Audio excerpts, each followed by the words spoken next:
حسن بصری رحمه الله په زمانه کې یو نیکه زنانه وه. د حسن بصری رحمه الله مورید وه او ډېره نیکه زنانه وه، عزتمندو. د واقعیت ته د دې پورې بیانومه چې نیکه زنانه او نیکه مور چې کوم دی هغه د اولاد دپاره څومره ښه وي. د دې ښځې خاوند وفات شو، د خاوند نه یو زوی و، یتیم ماشوم و. په کلي او معاشره کې چې کوم دی هغې ته خلکو څه نه ویل، نیازبین و. مور او مور ته چې کوم دی هغه څه نه ویل. عام معمول کې چې څنګه یتیمانو ته خلک څه نه وایي، نو هغه نیازبین غټ شو. که یتیم او معشوم هغه نیازبین غټ شو، دین طرف ته یې توجه پیدا شي، جو دینداره به شي. که دین طرف ته یې توجه پیدا نه شي، نو بیا لوفري. نو دا همدغسې چې کوم دی د پلار مال او دولت به چې کوم دی هغه ضایع کولو او لوفر غټ شو، او په دغه عیش و عشرت پسې به چې کوم دی هغه ګرځېدو. او مور چې کومه وه هغه بوډۍ وه، ډېره نیکه زنانه وه. د حسن بصري رحمه الله موریده وه. داسې موریده چې د هغه زمانه کې به د پردې نه شاته چې کوم دی زنانه راتلې او د نیکانو خلکو نه به یې ځانه وظیفې اخېستې، دواګانې به یې اخېستې. نو دغسې چې کوم دی له دې هلک دا مور هم چې کوم دا یوه موریده وه او یوه نیکه زنانه وه. نو حسن بصري رحمه الله خو ډېر لوی انسان و، یوازې هغه صوفي نه و، عزتمندو. حسن بصري رحمه الله په حدیثو کې یو لوی استاذ دی چې د ده نه ډېر شی احادیث چې کوم دی هغه را نقل لی، او بل د فقه یو لوی امام هم پاتې شوی دی حسن بصري رحمه الله. نو دی چې کوم دی دې مور به چې کوم دی دا زوی راوستو او د حسن بصري رحمه الله ته او ته به ویل چې زما دې زوی ته څه نصیحت کوه، وظیفې ورکوه، دا چې کوم دی لوپر دی. نو په لوپر هلک باندې چې کوم دی چاته نصیحت هغه عزتمندو اثر کوي. نو حسن بصري رحمه الله به هغه ته وظایف ورکول، نصیحتونه به ورته کولو، او دواګانې خو هغه چې کوم دی هغه لوفر غټ شوی، هغه د حسن بصري رحمه الله خبرې ته هېڅ قسمه توجه نه ورکوله، او د الله سبحانه وتعالی په نافرمانۍ کې چې کوم دی هغه خپله زندګي عزتمندو تېروله. خو الله پاک یو انسان ته مهلت ورکوي، خو په آخر کې به انسان نانیسي.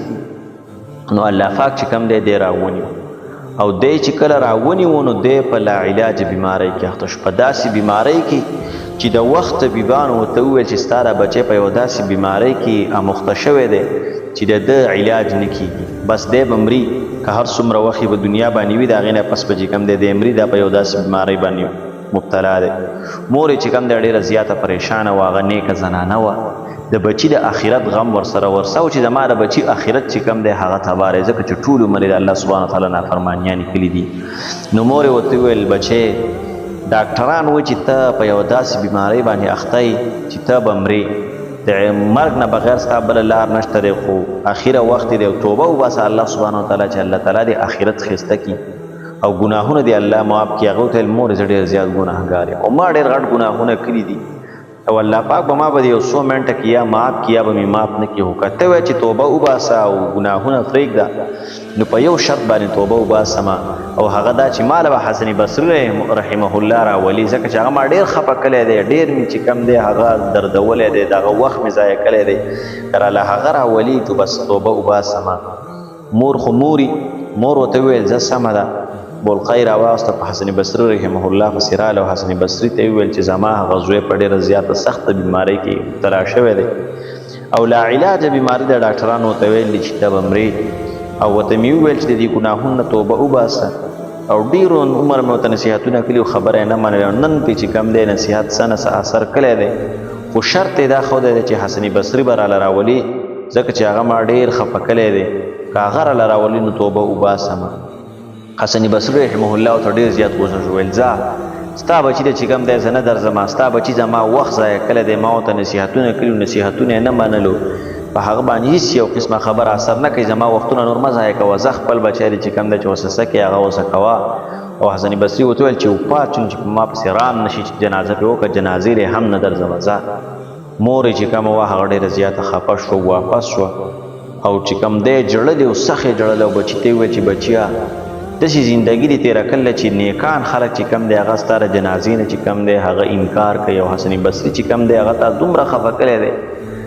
زما استاد تا دومره خفه کړلی چې هغه تاله چې کوم دی نه راځي، نه دې توبې له راځي او نه دې جنازې له راځي. نو دې زوی ورته وویل مور جانې ستا استاد چې کوم دی هغه صحیح و، هغه صحیح خبره کوي، ما چې کوم دی د هغه وخت ضایع کړی دی، د هغه ټیم مې ضایع کړی دی، د هغه نصیحت مې نه دی منلی، د هغه وظایف مې نه دي کړي، او ما چې کوم دی خپل ژوندۍ ټول عمر د الله تعالی په نافرمانی کې تیر کړل او د شیطان پر رضا کې مې خپل ژوندۍ تیر کړل چې ټول عمر مې شیطان راضي کړی دی او ټول عمر مې الله سبحانه وتعالی خفه کړی دی د الله تعالی احکامات مې چې کوم دی هغه غورځولي دي د نیکانو صلحاو نصیحتونه مې نه دي منلي نور یو بل نیک عملونه مې نه دي کړي نو حسن بصري به ماله څنګه راشي ورته یې ویل مورجانې کله چې زه وفات شم نو داسې به وکړي چې په ما باندې چې نه جنازه وکړي او نه ما له غسل لاکي نه راله کفن ناکي ځکه چې ما ټول عمر د الله سبحانه وتعالی په نافرمانیانو کې تیر کلی دی او زه چې کله م وفات شم نو په ما باندې الله سبحانه وتعالی عذاب به مسلط کېږي په ما باندې شروع دی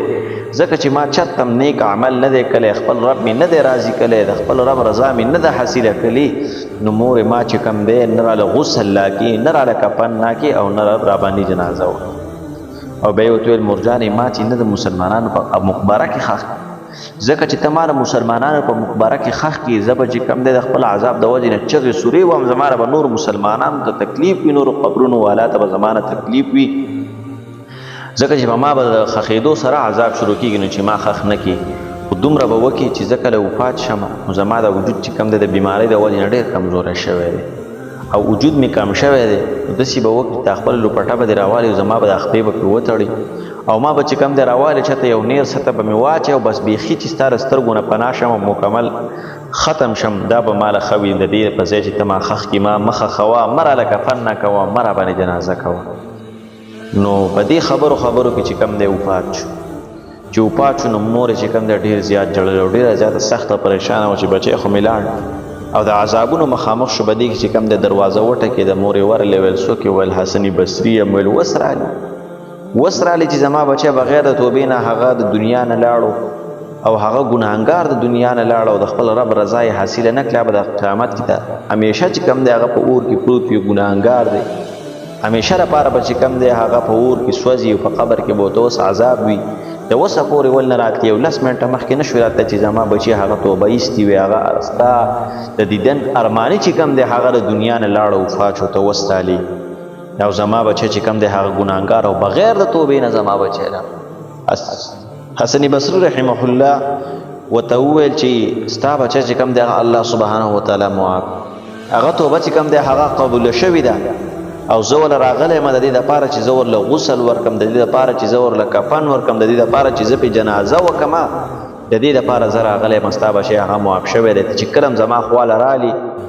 او ما تا ته د دې نه انکار وکړو زه اوده شوم نو ما د الله سبحانه وتعالی په خوب کې راغی ورته وویل حسن بصري ته څنګه زما د دوستۍ دعوه کوي او ته څنګه زما د مرګرستیا دعوه کوي په ځای د دې چې زما د یو دوست د جنازې نه تا انکار وکړو او زما د یو دوست نه چې کوم دی هغه ته خفه کړو د هغه د جنازې نه دې انکار وکړو دا ته څنګه کار کوي نو ستا بچی چې کوم دی هغه الله سبحانه وتعالی معاف کړلی و هغه الله بخښلی عزتمندو توبه چې کومه ده دا د زړه پښمانتیا ته وایي دا چې ته په ګناه باندې خفه شي چې واقعي ما ګناه کړې ده زه ګناهګار یم بلې زړه کې الله ته ووایي چې الله زه ګناهګار یم او ستا بنده یم ستا نه علاوه یم بل څوک د بخښنې نشته نو الله پاک به تا هغه ګناهونه ټول معاف چې په خپلو ګناهونو باندې د زړه په درد باندې یو خو زموږ او ستاسو د غوږونو توبه چې الله توبه الله توبه دا نه چې د زړه نه خفه شوې په خپله ګناه باندې چې ما واقعي خپل رب خفه کړی دی او دا ګناه به بیا نه کوم الله تعالی دې راته معافي کوي الله سبحانه وتعالی ګناه انسان ته معاف کوي نو عزتمندو دا واقع مې ته د دې دپاره وویله چې نیکه مور صالحه مور او نیکه انسانه چې کوم دی هغه د خپل بچي داسې تربیت چې په تربیت کې خو هغه ناکامه وه خو لیکن د هغې آخرت د ښایسته کولو دپاره چې کوم دی څومره فکرمنده او څومره په ښایسته شکل باندې خپل بچی هغه دنیا نه رخصت کړو چې د قیامت کې د هغه عذابونو نه محفوظه شو عزتمند نو چې کله نیک او صالحه مور وي هغه د خپل بچي چې کوم دی ډېر زیات خیال ساتي او هغه د خپل بچی د دنیا د سوچ او د فکر سره سره د آخرت سوچ او فکر هم کوي چې زما د بچی کوم د آخرت تر ځان څه سوي دا چې ټول عمر داسې په نافرمانیانو کې زندګي تېره کړي ټول عمر مال اغلاګانې کوي ټول عمر مزدوریانې کوي او ټکه عبادت نه کوي د دې بچي به مې آخرت څنګه وي د دې آخرت خو به تباه او هلاک نو نیکه مور چې کوم دی هغه د دې سوچ او فکر او غم کوي، یوازې د ډوډۍ غم او فکر نه کوي، یوازې د بچي د لباس او د جامې او د واده د دې شنو غمونه نه کوي، د خپل بچي د آخرت سوچ او فکر هم کوي. عزتمنو د خپل اولاد د آخرت فکر او سوچ کول پکار چې زما دا بچی به د قیامت په ورځ څنګه زندگی تیرې، د دنیا د عارضي زندگی د پاره مو ته خپل اولاد د پاره څومره سخت تیرو چې سخت مولا پکار چې د آخرت د سخت د پاره هم سخت تیر کو چې په دیو باندې آخرت هغه سخت الله تعالی آسان کی. الله تعالی دې عمل کولو توفیق راکړي. وصلی الله تعالی على خير خلقه محمد وآله وصحبه أجمعين برحمتك يا أرحم الراحمين.